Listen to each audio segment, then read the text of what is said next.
comme je te disais, j'allais te donner des versets sur lesquels tu allais te baser pour prier et tu dois vraiment être affermi dans ces versets pour prier. Amen. Et aussi le fait d'être enfant de Dieu pour pouvoir prier, c'est très important. Pourquoi c'est important?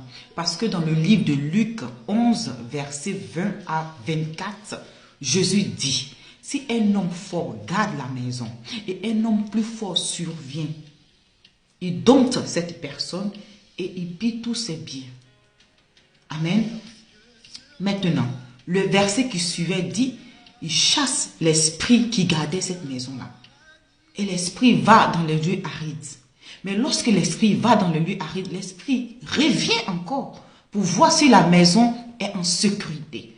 Donc, c'est très important d'être vraiment affermi dans la foi, de vraiment connaître son identité en Christ. Parce que lorsque l'esprit vient et qu'il trouve la maison vide, l'esprit va prendre encore 7 autres démons plus forts, plus méchants que ce qui était auparavant. Donc, tu dois t'attendre que, oui, l'ennemi va fuir, va partir. Mais il va tenter de revenir. Parce que si vous vous rappelez, il est dit que quand le diable est allé tenter Jésus-Christ, il a dit qu'il ne pouvait pas la voir. Il s'est éloigné cherchant un moment favorable. Ça t'a dit, l'ennemi va toujours chercher à revenir là où il était. Lorsqu'il vient 2-3 fois, il voit que la porte est fermée, il n'a plus d'accès, il ne va plus jamais revenir. Amen.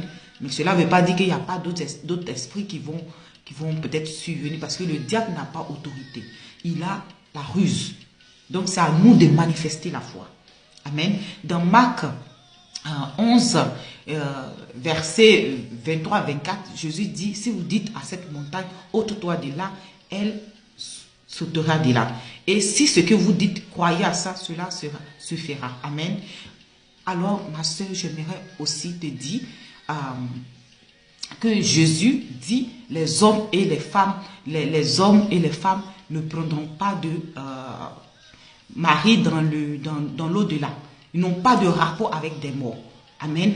Et dans le Deutéronome, il est dit que si un homme trouve quelque chose de honteux dans sa femme, il a le droit de donner la lettre de divorce. Ça ne veut pas dire que tu dois divorcer ton mari, mais tu dois donner la lettre de divorce à cet esprit qui vient manipuler ton foyer. Tu dois le chasser dans le nom de Jésus. Amen. Et c'est un peu ça. Maintenant, je prie. Seigneur, je te remercie pour ta fille. Je prie que tout esprit qui ne glorifie pas ton nom prenne la fuite maintenant. Je prends autorité sur tout esprit des morts et je les chasse. Je déclare qu'ils sont dévoilés, démasqués. Ils sont mis à les arrêts.